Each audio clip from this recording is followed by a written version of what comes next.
the truth. You can't handle the truth. Truth.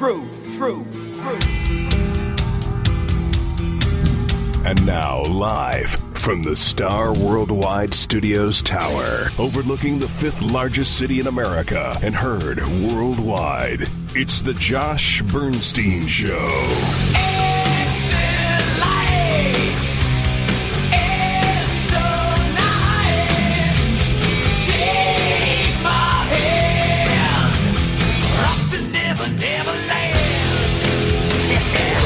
Liberal hypocrisy and leftist lunacy exposed and dismantled with intellect and facts.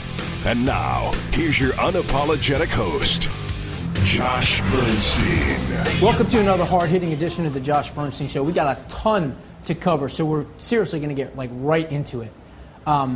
First off, we just saw the State of the Union address the other night, which the best part about the State of the Union address was, thankfully, it was his last one, okay?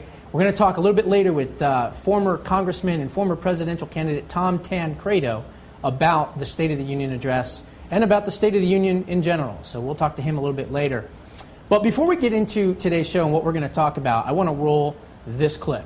Fox News has a report out that the FBI is expanding its investigation and looking at possible overlap between the Clinton Foundation, your role as Secretary of State, and whether there's any public corruption involved. What is your comment on that? Is that story true? Absolutely not. It's an unsourced, irresponsible claim that has no basis, and it is something that really is without merit and should not have any influence whatsoever in this nominating process. By the way, you may have seen that I recently launched a Snapchat account. I love it. Those messages disappear all by themselves. You know, Hillary Clinton thought that she was going to be able to skate through her Benghazi testimony, high-fiving her way to the Democratic nomination, okay? Then, with Emailgate, she figured, well, if I can just stonewall the investigation long enough to become president, then I can use executive privilege and squash the entire investigation, okay? But what Hillary didn't count on was a couple things. Number one, she didn't count on people like me in the new real media, the unapologetically real media that is not afraid of the Clintons or anyone on the left and will get the word and the message out with the truth to all of you. The other thing she didn't count on was an admitted, committed socialist masquerading as an independent running around the country saying that he's a populist in Bernie Sanders, okay? And if you look at the newest polling coming out of Iowa and New Hampshire, Hillary Clinton is really on a downward spiral, okay? Now, if those two incidents, Emailgate and Benghazi, did not bring her down, perhaps this next one that I'm going to discuss with you all will. Now, I'm not referring to her latest scandal, which is the email that shows that she agreed with former ambassador to Israel, Thomas Pickering's idea to foment unrest in Israel by having Palestinian women do an uprising in Tel Aviv, in Rabin Square, as a matter of fact. Okay? So what their thought was is if we can get women to come out and protest Israel's quote-unquote occupation, settlements, whatever it is that you want to call it, we can force them through civil unrest back to the negotiating table for peace accords in order to give the Palestinians, the invented people, their own Palestinian state. Okay? Now, the emails show that she was totally in favor of this. That's not it. That's not the scandal I'm talking about. Okay? the scandal that I'm talking about could be bigger than Emailgate and Benghazi combined. According to 3 separate FBI sources, okay, the FBI is now expanding their initial investigation from Emailgate and the State Department and sensitive material and information to now look at, where they should have been looking at to begin with, the Clinton Foundation itself. Now, according to these FBI sources, they are looking into whether or not she used her State Department and her State Department privileges to funnel illegal money to her foundation, the Clinton Foundation, as well as giving out no-bid contracts to mega donors. Okay? Let me explain how it works. You create a foreign charity, quote, charity, okay? Not on U.S. soil, and I'll explain why here in a minute. In this case, you pick Canada. Why? Well, because it's close to America, but it's still not in America, okay? So you set up this, quote, foreign charity in Canada. Now, the charity is called the Giestra Enterprises. The Clinton Giestra Enterprises is what the name of this charity is called. It is named after its founder, Frank Giestra. So, who is Frank Giestra? Well, Frank Giestra is the former head of Lionsgate Entertainment. He's now the head of Thunderbird Movie Productions. He's someone that has dabbled in the film industry, but more importantly, made his money as a business magnate and as a gold, silver, and precious metals and minerals dealer. Okay? As a matter of fact, he took a trip with Bill Clinton to Kazakhstan to see the president of Kazakhstan, and Bill Clinton and him negotiated. Bill Clinton pressured the Kazakhstani president to accept this guy Giestra and allow him to take over his uranium fields and his uranium business, making this guy Giestra the largest, one of the largest precious metals dealers in the entire world. And what happened after that, after this no-bid contract was finally given to this Giestra Enterprises? Well, he turned around and gave $31 million to the Clinton Foundation. But I'm off track. Let me get back to where we're at. So here you go. You set up a foreign charity, okay, on foreign soil. Then you have foreign leaders and governments that are told to donate directly to this foreign charity. All right? Don't send it directly to the Clinton Foundation. Send it to this, quote, charity. Okay? Now, once that happens, and by the way, over 1,100 different foreign dignitaries and governments and government officials sent their money directly to this charity. Okay? Then, and by the way, that's over hundreds and hundreds and hundreds of millions of dollars. Close to $1 billion has been sent to this, quote, charity in Canada. Okay? Then, the foreign charity then bundles all of these individual separate donations into one gigantic, massive donation that goes directly to the Clinton Foundation. All right? This is how this works. So, who are these foreign donors that have given hundreds of millions of dollars to the Clinton Foundation? And why has the Clinton Foundation set up this, quote, charity in Canada and not the United States? These are questions that need to be answered. Well, number one, I can tell you this. The reason the Clintons set up this charity in Canada is because, according to Canadian law, it prohibits them from disclosing who these individual donors are. Coincidence?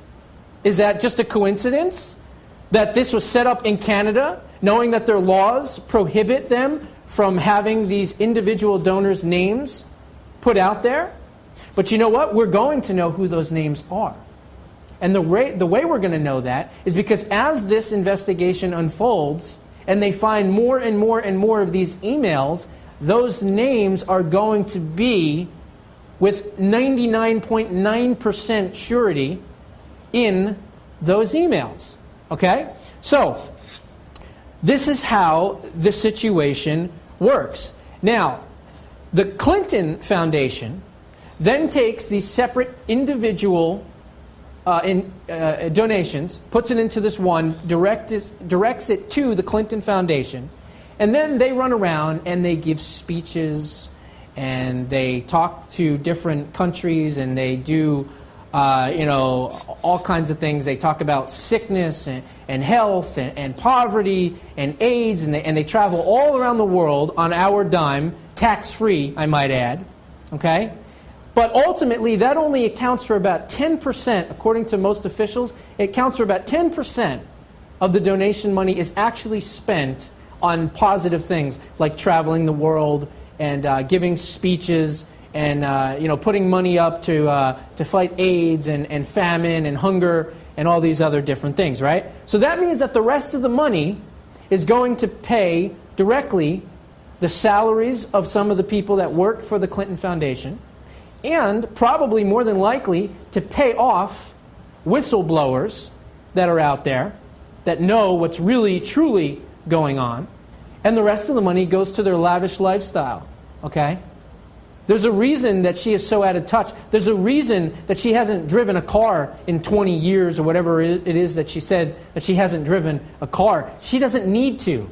That Clinton Foundation is a money-making scheme, all right?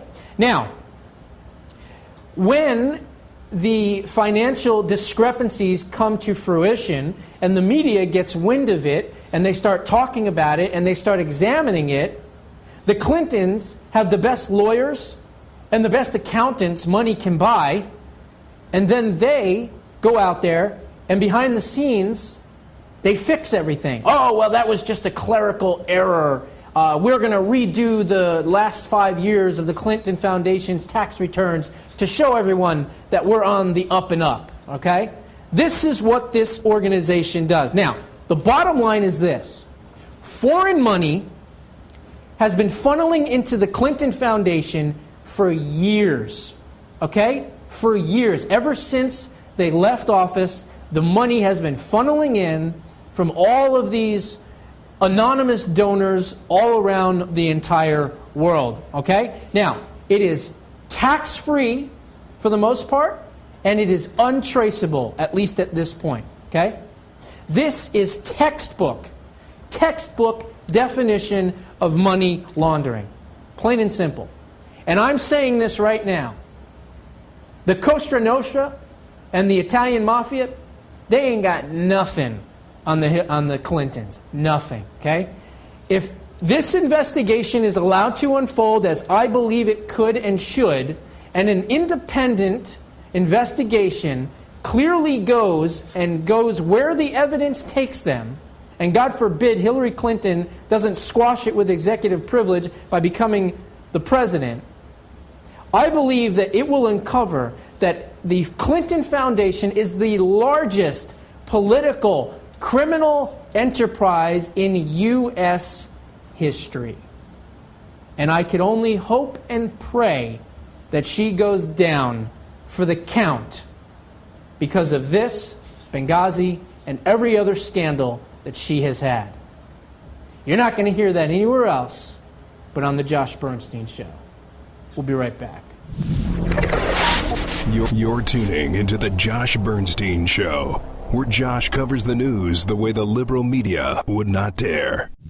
It's 3 a.m. and your children are safe and asleep. But there's a phone in the White House and it's ringing. Something's happening in the world. Your vote will decide who answers that call. Whether it's someone who already knows the world's leaders, knows the military, someone tested and ready to lead in a dangerous world. It's 3 a.m. and your children are safe and asleep. Who do you want answering the phone? I'm Hillary Clinton, and I approve this message.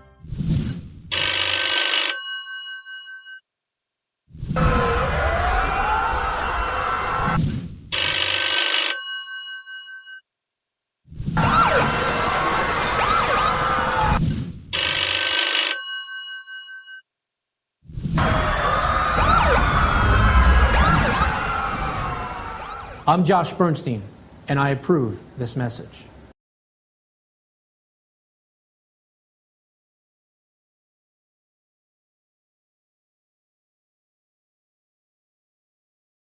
Every once in a while, someone needs a hand. To hold, to comfort, to lift. All across America, people are joining hands with AMAC to support our nation's greatest values.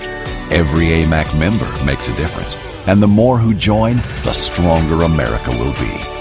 Stand with those who stand for freedom. Join AMAC. Better for you, better for America. Hi, Josh Bernstein here. Let me tell you about a fellow conservative and patriot named Arthur Mills. Arthur Mills spent 21 years serving our country. Now medically retired, he's still serving our country, but he's writing books now on how to protect it. Arthur has written 4 books, including the award-winning The Empty Lot Next Door. Unfortunately, due to his medical injuries sustained serving our nation, he must now use speech recognition software in order to write his books. His latest book, Friend or Foe, is an amazing story. Friend or Foe is a fun and entertaining modern-day animal farm that covers economics, environmentalism, and immigration. This story will help open the eyes of your children to the dangers of big government while frightening older readers with its modern-day relevance to many of today's issues. Friend or Foe is available for only $2.99 in both paperback and ebook versions at Amazon or through Arthur's website at www.branchingplotbooks.com. VA benefits only go so far, folks. Please, order Friend or Foe today.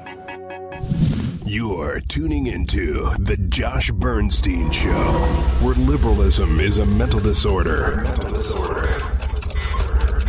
And Josh is the cure. Welcome back to the program. Okay, before we get to Tom Tancredo, I want to go over one more thing.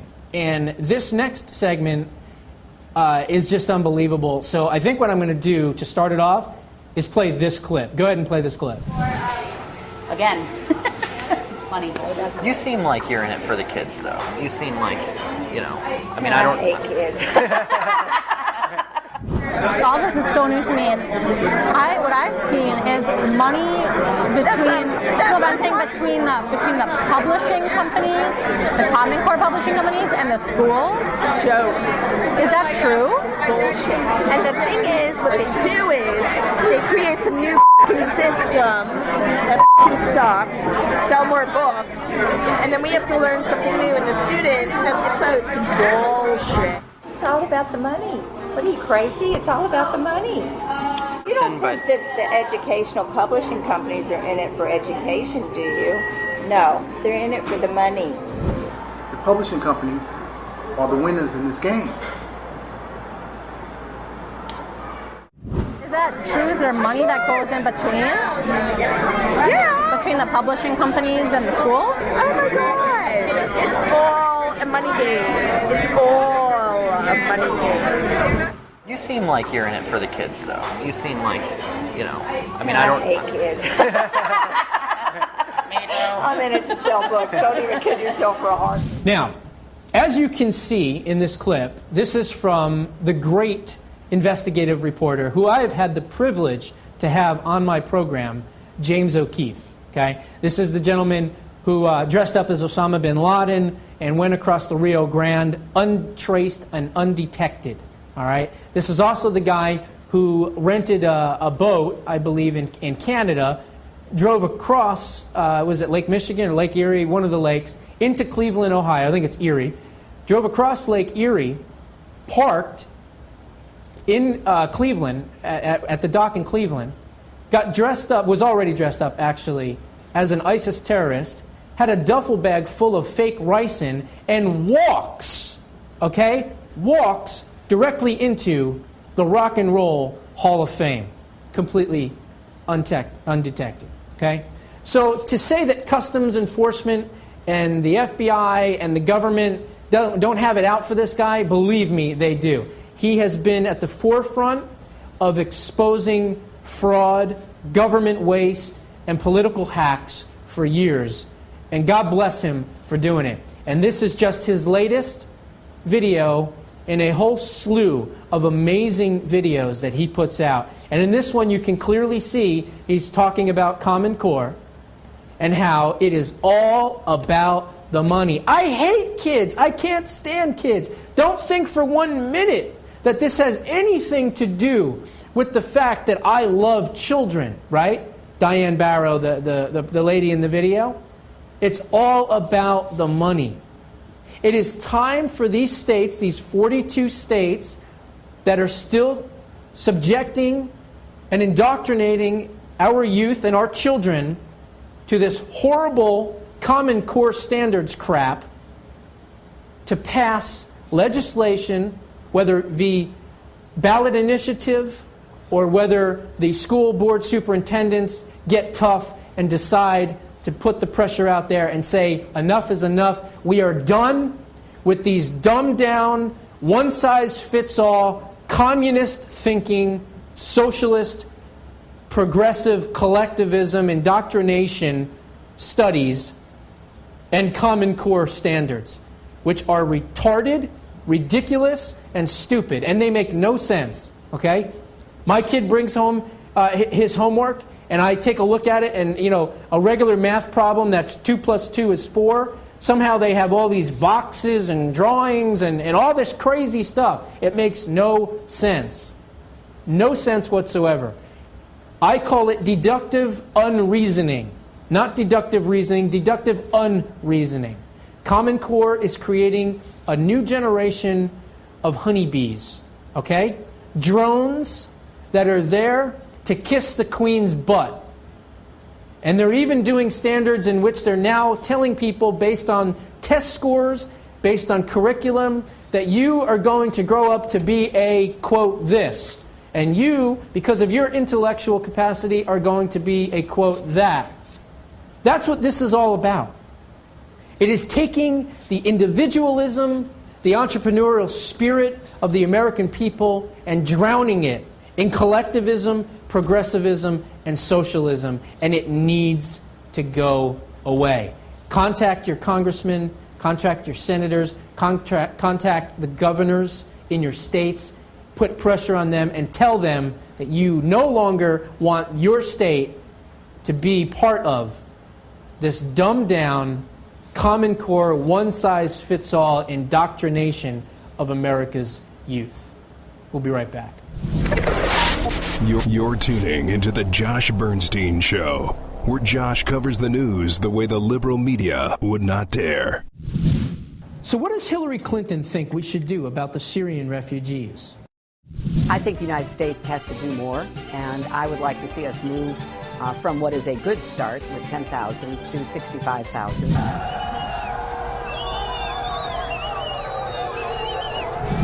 What does Bernie Sanders think we should do about the Syrian refugees? Do we have a moral responsibility to work with the rest of the world in providing help, bringing some of those people into this country? The answer is absolutely yes.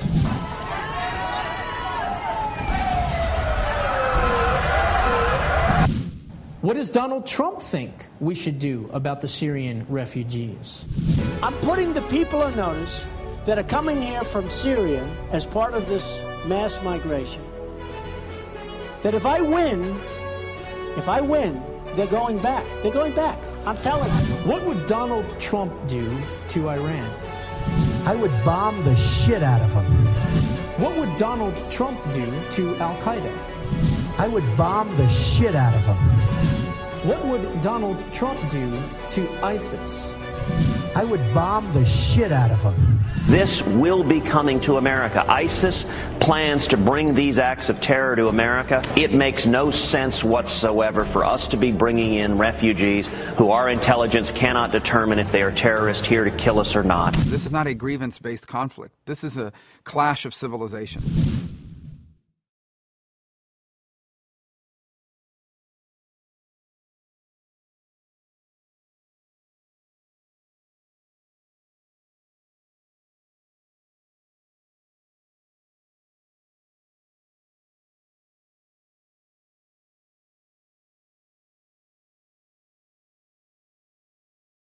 I'm Josh Bernstein, and I approve this message.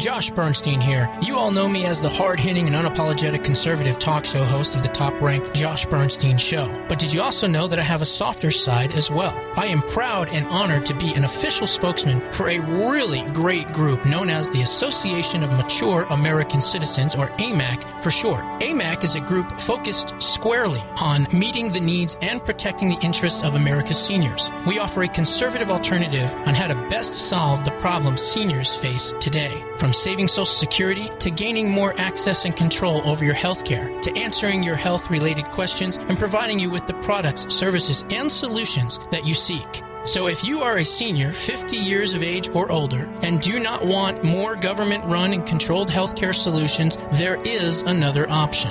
AMAC is better for America, and AMAC's got your back. AMAC.US. AMAC.US.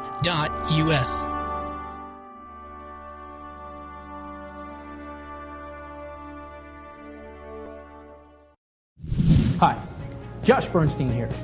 Let me tell you about a fellow conservative and patriot named Arthur Mills. Arthur Mills spent 21 years serving our country. Now medically retired, he's still serving our country, but he's writing books now on how to protect it. Arthur has written 4 books, including the award-winning The Empty Lot Next Door.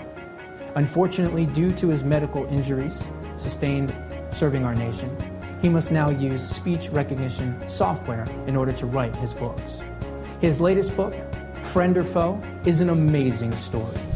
Friend or Foe is a fun and entertaining modern-day animal farm that covers economics, environmentalism, and immigration.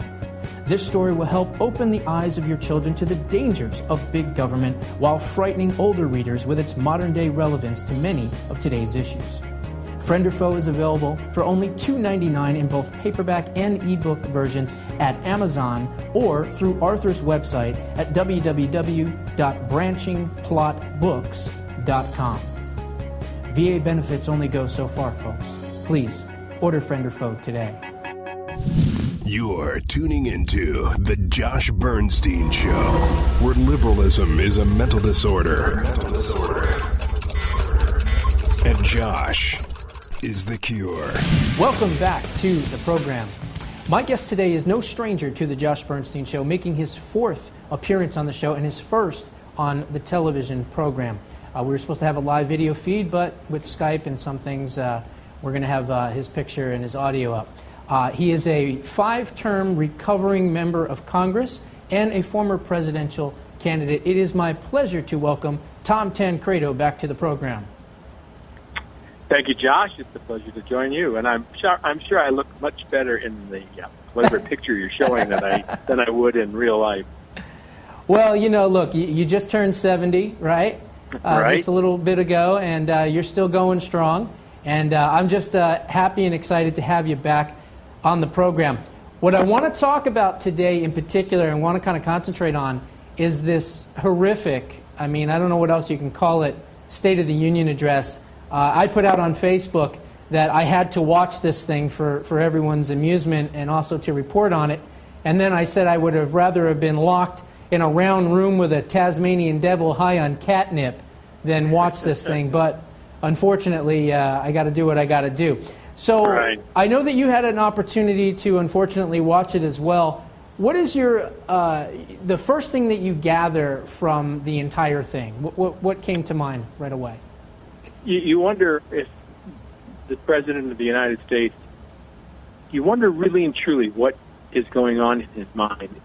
Does he really believe the things he is saying, or is he in fact delusional? I guess you could have both of those things operating at once.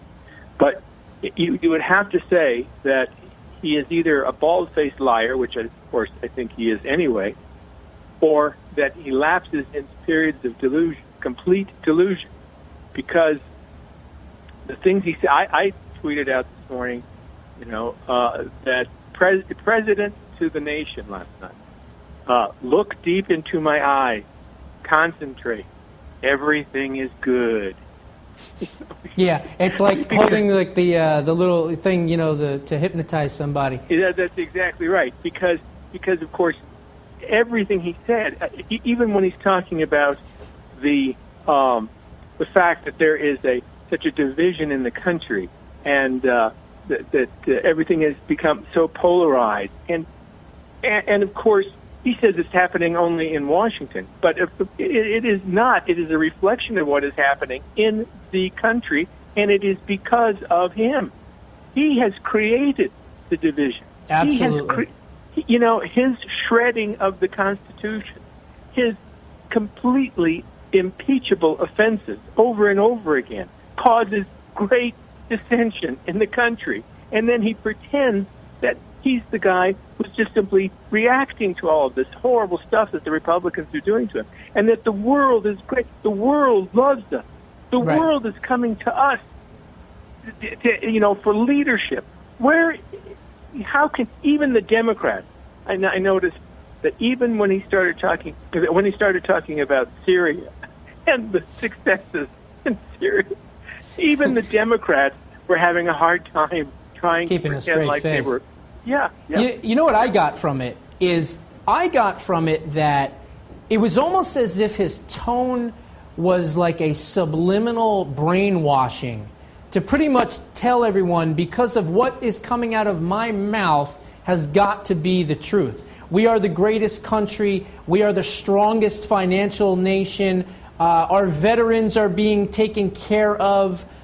We follow the rule of law. I almost, choked on what I had in my mouth when he said that one. I couldn't even believe he said, with a straight face to the American people, that he believes in the commitment to the rule of law. That was just unbelievable. Incredible. Unbelievable. That's totally why, incredible. I say you just don't know whether. You have to look at him and keep saying, "Is what is happening inside that head? Is it really and truly just you're looking at the essence of a political manipulator, or does he really believe it inside? I don't know, but whichever, it's scary as hell." He's not even a good politician, to be honest with you. Without a teleprompter, it's like talking to a garbage can. But ultimately, he's not even the greatest politician and or orator. I don't even think he's a good orator at all. People like to say that he is, but ultimately he's really not. And I think what's just, so frightening about the whole thing is that there's millions and millions of Americans still that are going to watch that and go, yeah, you're great. You really did it. Take our guns. Bring in these Syrian refugees. Come on, do it. And these people are cheering him on. I couldn't believe it. Believe it. Unreal. You got polls that tell you even if Hillary gets indicted, 52% of the Democrats would still vote for her. So what does this tell you? I know, and that goes. What does it tell you about the country? Again, it goes to show you the thing that I've said for years, that a Democrat could literally strangle a live kitten on national television, but because there's a D in front of their name, all is forgiven, all is forgotten, and they'll go out and vote for him. Republicans don't normally do things like that. They hold their nose, and then they sometimes don't vote for something that happened back in 1972, It's just completely the difference, and that's truly how the left wins. I want to talk about, let's break this down a little bit more. He talked about Iran, he talked about Syria, he talked about all the things, and he even admitted that it is a dangerous world. But then if you noticed, he said in his speech that it is an ever-changing world, and it's going to continue to change at a rapid pace, and you're just going to have to deal with it. As if what he was saying is, I'm not done with the fundamental transformation of America, and therefore you're still going to get more of my executive action. You know what the thing is about Barack Obama? And I've noticed it for a long time. I've really noticed it last night. How do I put this? He's a condescending, arrogant elitist through and through. His comments were snide. They were obnoxious. And he's like, well, if you're still some of those people out there that don't believe in climate change, then, you're sitting there all by yourself. Like, he's just an obnoxious, just disgusting, abhorrent person who I just detest with every bone in my body. And to be honest with you, I can't wait until he is gone from the public square. There's been a report out that he's now lobbying to become the next Secretary of the United Nations. So in other words, now that he's left the presidency, I know some people out there think that, he's going to declare martial law and not leave. Personally, I don't think he wants to be there, to be honest with you. So I think ultimately we have a situation where he's lobbying to continue to thumb his nose in America's face by wanting to become the head of the United Nations. We are working on getting a way to make sure that that doesn't happen. I know that Benjamin Netanyahu has also said that he doesn't agree with that, and he's going to do everything that he can behind the scenes in order to fight that. One of the things that he said, Tom, was that the United States has the strongest economy in the world. I mean, I couldn't believe that he was even saying something like that. $20 trillion in debt, 95 million people not working, 50 million on food stamps, 10 to 12 million on disability because their 99 weeks of unemployment ran out, three credit downgrades. I mean, what is this guy talking about, saying that the economy is strong? I'm telling you, it was like during the Cultural Revolution in China, everybody who had to get their mind straight, was taken to a re-education camp. And I think that was what we were watching last night, was the attempt to put the entire country in a re-education camp and get their minds straight, because, of course, reality, it cannot be he cannot deal with the reality. The president, the Democrat Party, even the Republican Party, unfortunately, want to paint a different picture of what is happening in the United States, because they are in power. And the acquisition of power and the maintenance of power are the only things that drive most of these people. And so you have to create illusions. And people want to believe. Don't you think that most people, really and truly, most Americans want to think things are good, right, or things will get better. And even if they have nagging sort of, I don't know, something doesn't feel right, you want to hear the president and the, quote, leadership in the country tell you everything is cool, everything's going to be fine. And so that's what they play to. And I have to tell you, I am almost as upset about the Republican response to this, and I put response in quote, because it really wasn't a response to the president. Yeah, I would agree with you. And, what's amazing to me is that the pundits out there are going around saying that, oh, this was the greatest response to the State of the Union that a Republican has ever given.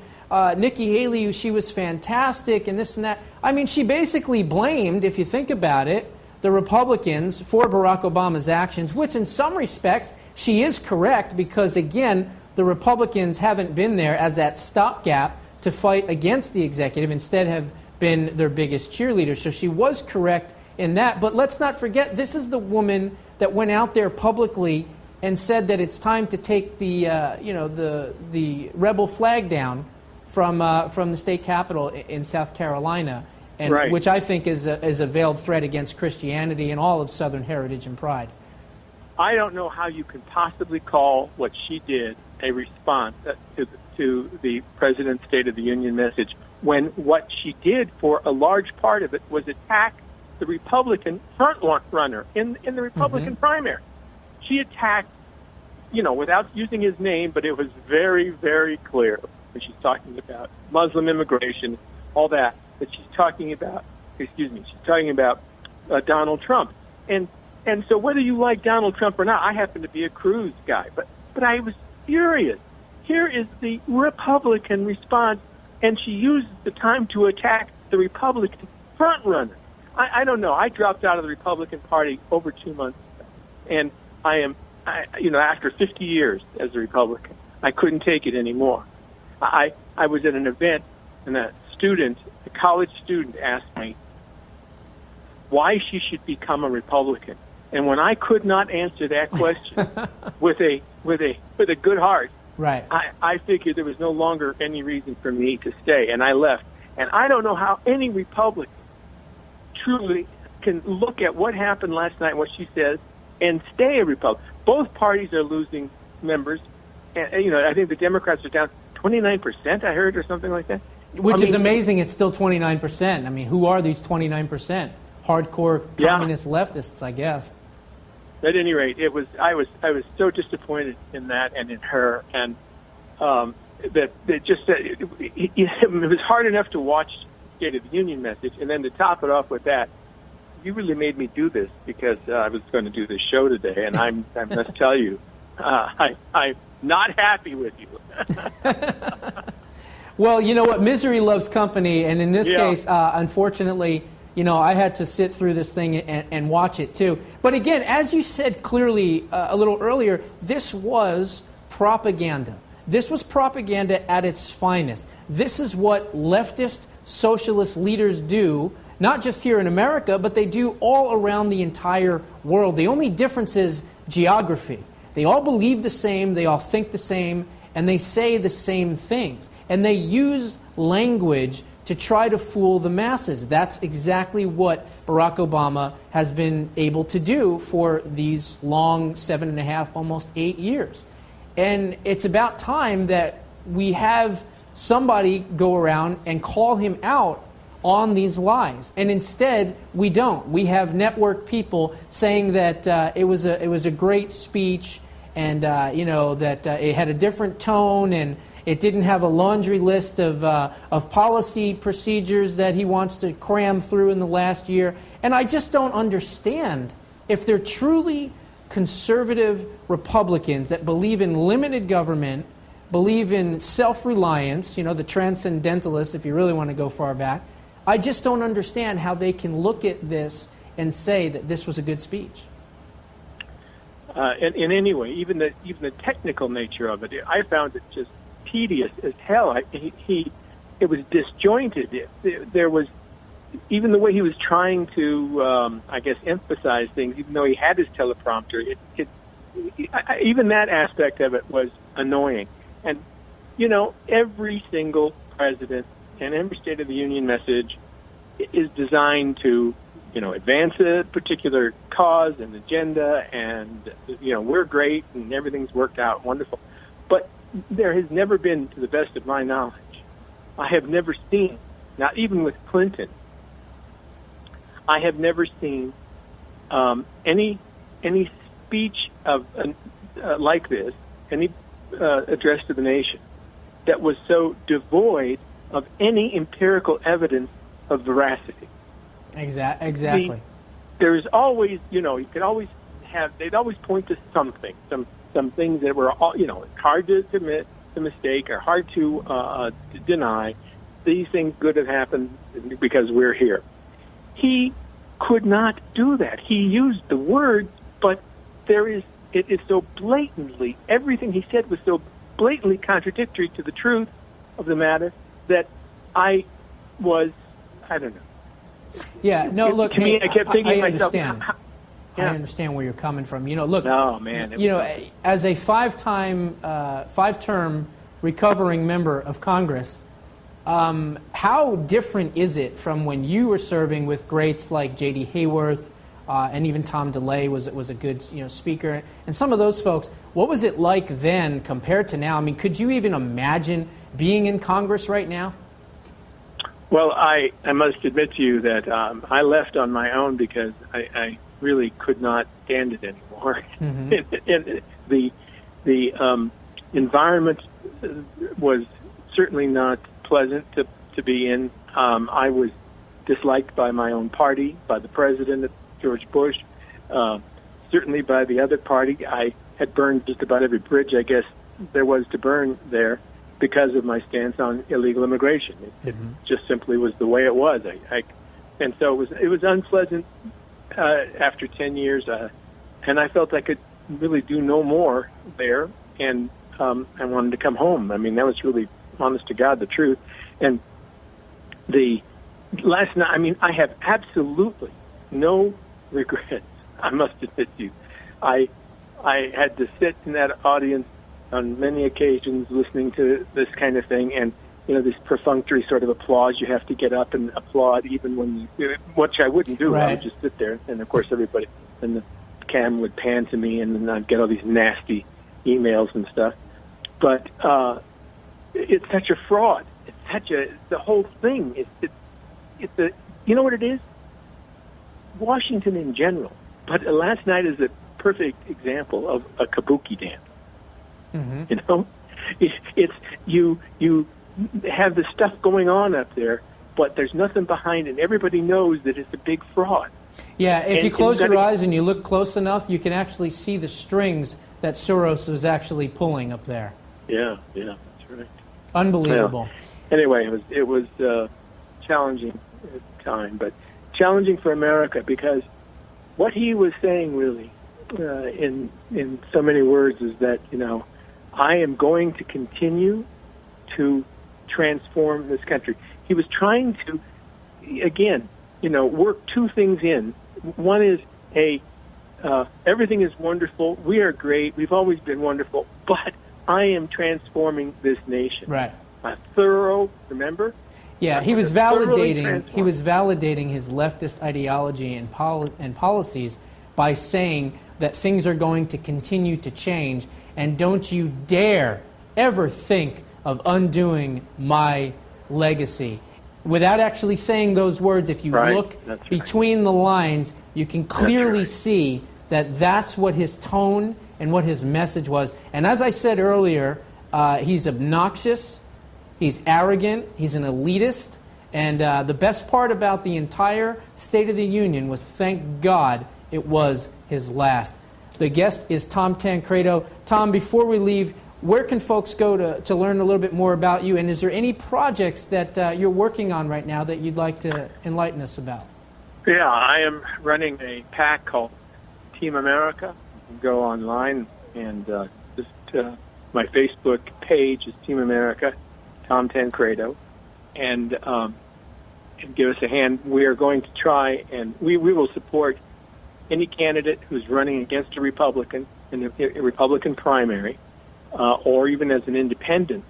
We will support them if they will support securing our borders and doing what, of course, I've been worked on for 25 years in terms of true immigration reform. And so that's the best place to hook up. Gotcha. Well, Tom, again, it's been an absolute pleasure having you on the program. You're welcome back anytime, sir. We've become good friends over time, and I'm really glad to have you on. And anything that comes up, anything that you want to talk about, any kind of update you got, you just let me know, and we'll bring you back on, okay? Deal. Take care. All right. God bless. Bye-bye. Okay, folks, so that was Tom Tancredo, former congressman, former presidential candidate, just a phenomenal human being, great patriot. One of the things you can say about Tom Tancredo is he's one of the old originals, okay? He's someone that kept to his conservative principles. He's an authentic reformer, and even when he was in Congress, he kept to that. He was always a conservative, and that's why he was hated and despised by the Rhino Republicans in Congress, okay? Now, one other thing before I leave. Last night, I found an article that was sent to me by one of my supporters that said that Right Wing Watch, which is a left-wing organization, did an article on me when I was on the Gordon Klingenschmitt show a couple of days ago, in which I explained how Jews are more liberal because of Jewish guilt. And it was a hit piece. It said, what did it say? It said, right-wing conservative commentator says that Jews vote Democrat because of Jewish guilt. So I want to thank you, rightwingwatch.org, for putting that piece out there. I wear it as a badge of honor. Until next week, God bless. Thank you for joining the Josh Bernstein Show. Unabashed, unafraid, and unapologetic. Holding America to a higher standard. For more information on the Josh Bernstein Show or to connect with Josh, just go to StarWorldWideNetworks.com.